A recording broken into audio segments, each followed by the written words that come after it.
Terus ya, supaya kita bersama. Amin.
Kita yang baru jadi ustaz, baru bisa baca kitab ini aja udah sombong, ya.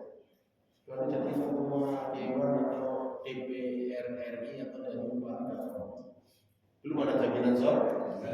Ini Nabi Yunus Rasul dijamin surga, pasti masuk surga, nggak akan masuk surga.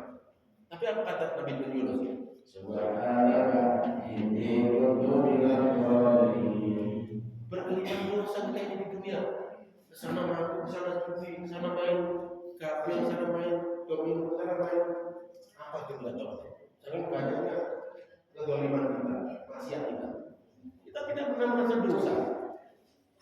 Tapi yang Nabi Yunus, yang Nabi Mansur dijamin oleh Allah dan dia tidak punya dosa, dijamin oleh Allah. Layak sunatullah, tidak hidup durhaka kepada Allah. Seluruh nabi dan para rasul itu dijamin surga, tidak ada nabi masuk neraka. Dan para sahabat, 10 sahabat itu yang dijamin surga itu disirahkan dan disuarakan dalam hadis itu pada 10 sahabat. Ada Abu Bakar, Umar, Utsman, Ali, Abdurrahman bin Auf dan sahabat Zaid, oleh 10 sahabat masuk surga. Kita nggak ada tulis di dalam hadis, nggak ada tulis di dalam KUHP, nggak tertulis di dalam anggaran rumah tangga BUMDes, ya. Kita sudah malas ngaji, malas ibadah, malas sholat, malas melaksanakan perintah Allah. Nabi Yunus di dalam perut bumi ini Bapak Ibu, doanya apa? Selama 3 bulan. Ini benar dan sahabat ini benar. Nanti kalau sampai rumah, beras nggak ada. Beras ini tidak ada nih kita, duit nggak ada, langsung berdoa.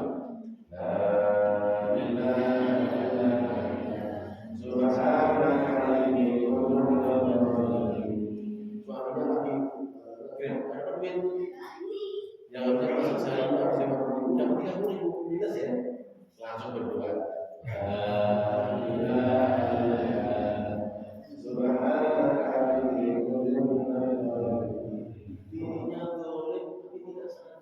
Kezaliman itu menjadikan dirinya terhambat keselamatannya dunia sampai akhir. Itu namanya mahjub.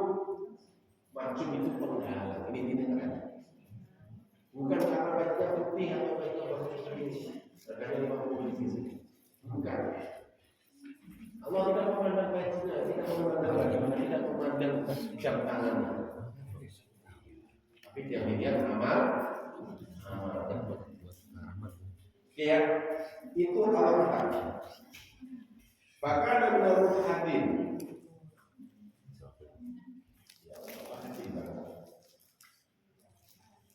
punya banyak. Ya, ayat pasal dengan mazlubin, bilqol, para mahulul, warwaluli, para mahulul. Maka kemudian Nabi Nuh dan terlempar anak ubiannya kalah. Ya. Di sini, karena yaqulu fi batilhu, dalam keadaan dalam perut bumi, karena keberadaan Nabi Yunus, yaqulu Nabi Yunus berkata, apa kata Nabi fi batni di dalam perutnya tadi? Yaqul fi batilhu, put ini perahu yang besar. Hud itu belum besar. Nabi Nuh dalam keadaan dirinya ambasador. Ini mengajarkan kita semua. Jangan buru-buru menghakimi kita orang yang banyak amal, paling soleh, paling berkontribusi terhadap RT RW kita, paling berkontribusi terhadap negara kita. Atau mungkin di keluarga yang paling sedikit lah. Apa ngapain aja? Kalau ibu saya nyindir ibu dulu ya. Apa ngapain aja? Yang banyak. Kerjaan dari pagi sampai siang sudah saya semua, mulai nyuci piring, susuin anak, bikin susu anak, bikin sarapan anak. Papa ngapain aja nonton TV aja? Bisa mencatat diri gitu. Kalau saya ngomong itu saya udah nggak bisa ngomong apa. Saya hanya diam. Kalau kita latih sudah perang nonton dulu. Iya, antara pekerjaan dan kacamata. Itu kalau kita latih ibu satu kata, bapak satu kata, ibu 20. Tidak ada satu perbandingan ibu dan bapak 20 kata. Dan nama satu kata nanti dulu aja 20 kata. Gini, iya kan? Bener kan? Ini ya. Lebih. Jadi Lama kan? aku lembut silahkan di atas orang besar. Orang Arab lembut. Jadi kemudian Nabi Nuh dalam keadaan benar-benar gimana sih ya? Saya kadang nggak kebayang di dalam perut selama 3 bulan, terus kemudian makan apa, tidurnya gimana, nafasnya gimana. Jadi nggak ada yang masuk akal. Kalau yang menentukan Allah itu tidak ada yang masuk akal. Di dalam ini juga ada cerita selain ini.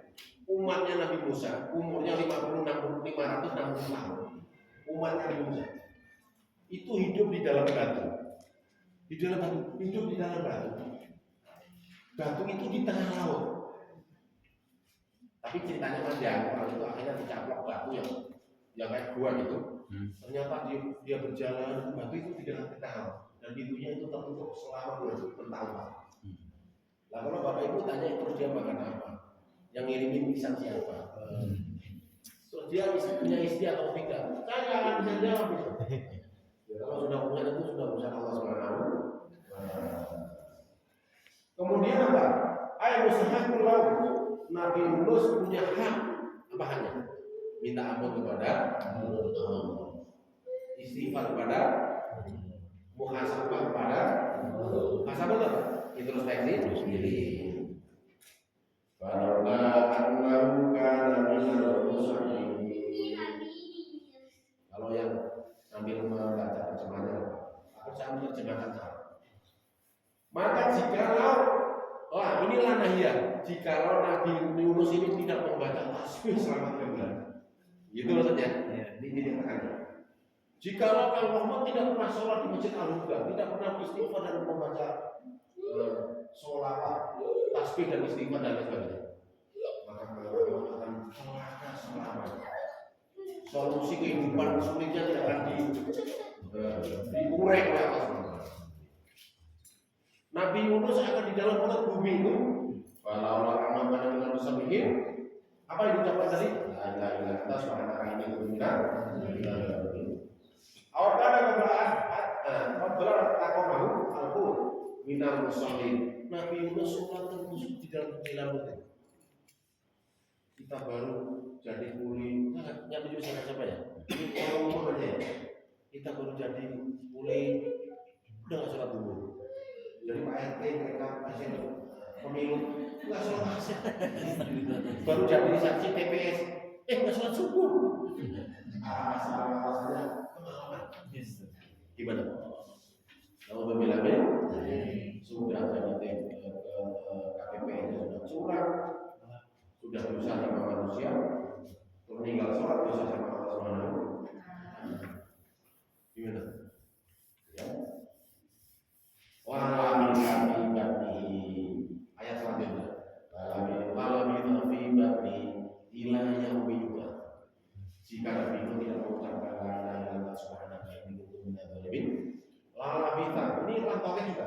Sungguh Nabi Yunus akan di dalam perut ikan sampai kiamat. Berarti sampai hari ini ya masih di perut ikan. Ternyata apa berkatnya? Berkahnya apa? Nabi Nuh membaca tasbih. Falaulah annahu kana minal musyrikin, jikalau Nabi Nuh tidak mengucapkan tasbih selama di keluarga itu, sungguh Nabi Yunus akan menghuni keluarga itu sampai hari kiamat. Ya Allah, kalau kita pun hidup di dunia hanya 60 tahun, mungkin kita akan dipanjangkan umur kita, tapi kita dalam keadaan berkeliman dosa karena kita tidak bertasbih kepada Allah. Jadi kesulitan Nabi Nuh selama di dalam perut ikan 3 bulan itu, Nabi Yunus diberikan solusi oleh Allah SWT itu karena memuji Tuhannya. Kan subhanallah ini untuk kita boleh tidak, kalimatnya tidak harus sama. Kalau kalimat begini juga boleh.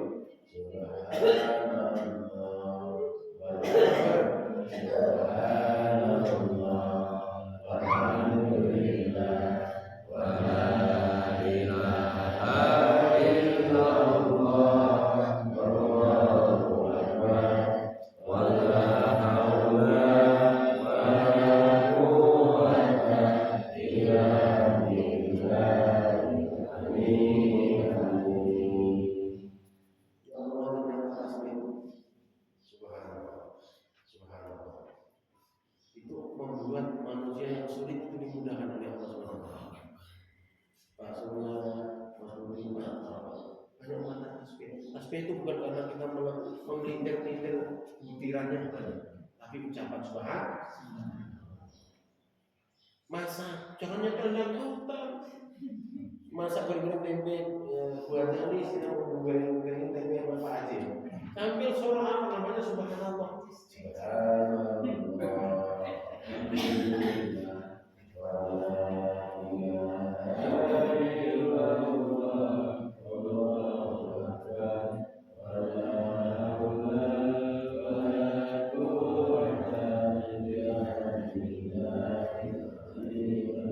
Sederhana apa berat? Nabi saja dengan tasbih itu semua permasalahannya dijawab oleh Allah. Kita bukan Nabi, bukan RT, bukan RW, belum pernah umroh, belum pernah haji, bukan orang berencana. Diajak tasbih kita yang diadakan yang diadakan apa? Ini tuh sarana kita dekat kepada Allah, karena punya Tuhan yang kita percaya akan membuat semua solusi kehidupan kita dijaga oleh Allah. Tapi harus direalisasikan, jangan putus asa. Kiai, Ustaz, saya sudah membaca satu kali kok belum dikabul-kabulkan. Nabi Yunus berapa tadi? 3 bulan. Enggak putus. Terus dia Nabi lagi gitu. Kita 3 bulan aja belum tembus, belum sejajar dengan Yunus kan. Yunus sudah Nabi, membacanya 3. Kalau kita untuk menembus supaya Nabi membacanya seumur hidup, ya kan? Kita baru 3 bulan, kan Muhammad baru 2 bulan. Tapi capek saja, nggak dikabul-kabulkan. Itu namanya putus. Kalau bilangnya, jadi dengan tasbih sederhana, dengan tasbih sangat sederhana. Ayat kada yakrufi batul la ilaha illallah subhanahu. Jadi awal qobla taqwa tahud bukan muslim. Nabi Yunus itu bukan hanya membaca tasbih, tapi Nabi Yunus juga rajin sholat. Kalau wudu mah gampang aja, tinggal ditusuk aja pakai jari kan. Nanti bocor ternyata yang lemah, buat wudu aja selesai. Tapi kalau di dalam ikannya penuh air, mati nggak Nabi Yunus? Mati juga. Kita bahasa bercandaan, jadi lubangnya aja punya kan. Buat wudu memang begitu semudah itu. Itu bercanda. Itu wudunya gimana?